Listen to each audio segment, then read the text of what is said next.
خود بھاگے جا رہے ہیں اور کسی چودھری کا نام لے کر جو باغیوں کی فوج کی افسری کر رہے تھے کہتے جاتے تھے کہ لڑنے کا کیا فائدہ، خضر کو تو میں انگریزوں کی صف میں پا رہا ہوں۔ نواب صاحب ہی دوسرے واقعے کا ذکر بھی فرماتے تھے کہ غدر کے بعد جب گنج مراد آباد کی ویران مسجد میں حضرت مولانا جا کر مقیم ہوئے تو اتفاقاً اسی راستہ سے جس کے کنارے مسجد ہے کسی وجہ سے انگریزی فوج گزر رہی تھی۔ مولانا مسجد سے دیکھ رہے تھے، اچانک مسجد کی سیڑھیوں سے اتر کر دیکھا گیا کہ انگریزی فوج کے ایک سائز سے جو باغ دوڑ کھونٹے وغیرہ گھوڑے کا لیے ہوئے تھا اس سے باتیں کر کے پھر مسجد واپس آ گئے۔ اب یاد نہیں رہا کہ پوچھنے پر یا خود بخود فرمانے لگے کہ سائز جس سے میں نے گفتگو کی یہ خضر علیہ السلام تھے۔ میں نے پوچھا کہ یہ کیا حال ہے تو جواب میں حکم ہوا کہ ہمیں یہی حکم ہوا ہے۔ حاشیہ صالح قاسمی جلد نمبر 2 صفحہ نمبر 103۔ نیز اسی حوالے کے لیے دیکھیے علماء ہند کا شاندار ماضی جلد نمبر 4 صفحہ نمبر 280۔ خضر علیہ السلام کا انگریزی فوج میں شامل ہونا تو بالکل جھوٹی بات ہے کیونکہ وہ تو فوت ہو چکے ہیں اور ان کا مرنے کے بعد دوبارہ زندہ ہونا ثابت نہیں ہے، لیکن اس واقعہ سے جو بندی وفادار سرکار سے نیت کا اظہار ہوتا ہے۔ یہ لوگ انگریزی حمایت کے ساتھ ساتھ یہ بھی چاہتے تھے کہ خضر علیہ السلام انگریزوں کی حمایت میں تشریف لے آئیں۔ اے بسا آرزو کے خاک شدہ۔ چھٹا حوالہ پیش خدمت ہے، محمد ایوب قادری دیوبندی صاحب لکھتے ہیں 22 مئی کو نماز جمعہ کے بعد مولانا محمد احسن صاحب نے بریلی کی مسجد نو محلہ میں مسلمانوں کے سامنے ایک تقریر کی اور اس میں بتایا کہ حکومت سے بغاوت کرنا خلاف قانون ہے۔ کتاب مولانا محمد احسن نانوتوی صفحہ نمبر 50۔ یہ کتاب دیوبندیوں کی پسندیدہ ہے، دیکھیے صفحہ نمبر 10 اور 11۔ محمد احسن نانوتوی کے بارے میں قاری محمد طیب فرماتے ہیں چونکہ مولانا ممدوح کی ذات گرامی ہمارے اکابر میں سے ہے، علمی حلقوں پر ان کے احسانات انمٹ ہیں۔ کتاب مولانا محمد احسن نانوتوی صفحہ نمبر 128۔ 7واں حوالہ مدرسہ دیوبند کی اصل حقیقت کا انکشاف کرتے ہوئے محمد ایوب قادری دیوبندی لکھتے ہیں اس مدرسہ نے یومن فیومن ترقی کی۔ 31 جنوری 1875 بروز یکشنبہ لیفٹیننٹ گورنر کے ایک خفیہ معتمد انگریز مسمى پامر نے اس مدرسہ کو دیکھا تو اس نے نہایت اچھے خیالات کا اظہار کیا۔ اس کے معائنہ کی چند سطور درج ذیل ہے۔ اب انگریز کیا کہتا ہے یہ بھی انہی کی زبان سے سنیے۔ جو کام بڑے بڑے کالجوں میں ہزاروں روپیہ کے صرف سے ہوتا ہے وہ یہاں کوڑیوں میں ہو رہا ہے۔ جو کام پرنسپل ہزاروں روپیہ ماہانہ تنخواہ لے کر کرتا ہے وہ یہاں ایک مولوی 40 روپیہ ماہانہ لے کر کر رہا ہے۔ یہ مدرسہ خلاف سرکار نہیں بلکہ موافق سرکار معاون سرکار ہے۔ کتاب مولانا محمد احسن نانوتوی صفحہ نمبر 217۔ نیز اسی حوالے کے لیے دیکھیے فخر العلماء صفحہ نمبر 60۔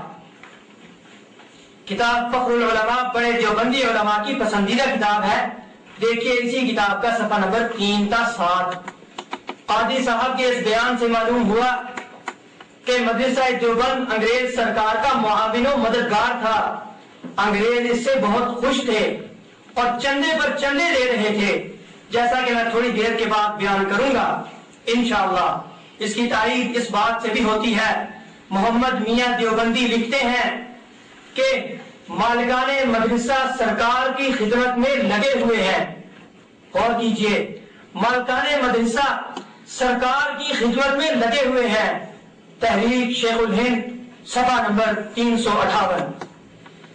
8واں حوالہ پیش خدمت ہے، لطیف اللہ صاحب دیوبندی 1857 کی جنگ آزادی کے بارے میں لکھتے ہیں مختلف حقائق و شواہد سے یہ حقیقت بے غبار ہو چکی ہے کہ حاجی صاحب مولانا نانوتوی اور مولانا گنگوہی رحمہم اللہ 1857 کے واقعات میں شریک نہ تھے، نہ سرکاری دستاویزات میں ان حضرات کے ناموں کی نشاندہی کی گئی ہے۔ اگر اس مفروضے میں ذرہ برابر حقیقت ہوتی تو انگریز اس دور میں جس ذہنی اور نفسیاتی کیفیت میں مبتلا تھے ان حضرات کو یقیناً اذیت پہنچانے میں دریغ نہ کرتا۔ مولانا گنگوہی پر مقدمہ قائم ہوا لیکن بری کر دیے گئے۔ اس کا واضح مطلب یہ ہے کہ حضرت علیہ الرحمہ نہ واقعات میں شریک تھے نہ لائق سزا قرار دیے گئے۔ تھانہ گون اور شاملی کا واقعہ قاضی عنایت علی کے بھائی کی سزائے موت کے خلاف ایک انتقامی کارروائی تھی جو دلی پر انگریزوں کے دوبارہ قبضے سے 4 دن قبل وقوع پذیر ہوئی، ورنہ 4 ماہ تک 11 مئی تا 13 ستمبر 1851 تھانہ گون میں ہر طرح کا امن و سکون تھا۔ 4 ماہ تک کسی جہادی سرگرمی کا ثابت نہ ہونا دلیل اس امر کی ہے کہ اہل تھانہ گون اس شورش کو جہاد تصور نہیں کرتے تھے۔ نہ حاجی صاحب نہ قاضی عنایت علی اس صورتحال سے جہاد کا حقیقی تصور پیدا ہوتا ہے۔ دیکھیے کتاب انفاس امدادیہ صفحہ نمبر 106 107۔ اس طویل عبارت سے واضح ہو جاتا ہے کہ دیوبندی اکابر 1857 کی جنگ آزادی کو جہاد نہیں سمجھتے تھے اور نہ اس میں کسی لحاظ سے شریک تھے۔ چند صاحب، میں یہ ثابت کر چکا ہوں کہ دیوبندی حضرات اپنی مہربان اور رحم دل سرکار انگریز کی خدمت و حمایت میں دن رات مصروف تھے اور ان کی وفاداری کا مکمل ثبوت دیا۔ ایک لمحے کے لیے بھی نمک حرامی نہیں کی۔ انگریزوں نے اس کے بدلے میں انہیں کیا دیا یہ بھی سن لیں۔ ایک صاحب کے سوال کے جواب میں اشرف علی تھانوی دیوبندی فرماتے ہیں، تحریکات کے زمانہ میں میرے متعلق یہ مشہور کیا گیا تھا کہ 600 روپے ماہانہ گورنمنٹ سے پاتا ہے۔ 600 روپے ماہانہ گورنمنٹ سے پاتا ہے۔ کتاب ملفوظات حکیم الامت جلد نمبر 6 صفحہ نمبر 56۔ اس حوالے کی تشریح میں علامہ شبیر احمد عثمانی کا جواب بھی سن لیں۔ فرماتے ہیں، دیکھیے حضرت مولانا اشرف علی صاحب تھانوی رحمۃ اللہ علیہ ہمارے آپ کے مسلم بزرگ و پیشوا تھے۔ ان کے متعلق بعض لوگوں کو یہ کہتے ہوئے سنا گیا کہ ان کو 600 روپے ماہوار حکومت کی جانب سے دیے جاتے تھے۔ اسی کے ساتھ وہ یہ بھی کہتے تھے کہ گو مولانا تھانوی رحمۃ اللہ علیہ کو اس کا علم نہیں تھا کہ روپیہ حکومت دیتی ہے، مگر حکومت ایسے عنوان سے دیتی تھی کہ ان کو اس کا شبہ بھی نہ گزرتا تھا۔ دیکھیے کتاب مکارمت الصدرین صفحہ نمبر 9۔ اگر کوئی شخص یہ پوچھے کہ تھانوی صاحب کو یہ رقم کس ذریعے سے ملتی تھی، اس کا جواب بھی دیوبندیوں کی ہی کتابوں سے حاضر ہے۔ حسین احمد مدنی تھانوی دیوبندی فرماتے ہیں تھانوی صاحب کے بارے میں، ہاں مولانا مرحوم کے بھائی یعنی اشرف علی تھانوی صاحب کے مولانا مرحوم کے بھائی محکمہ CID میں بڑے عہدیدار اخیر تک رہے۔ ان کا نام مظہر علی ہے۔ انہوں نے جو کچھ کیا ہو مستبعد نہیں ہے۔ مکتوبات شیخ الاسلام جلد نمبر 2 صفحہ نمبر 300۔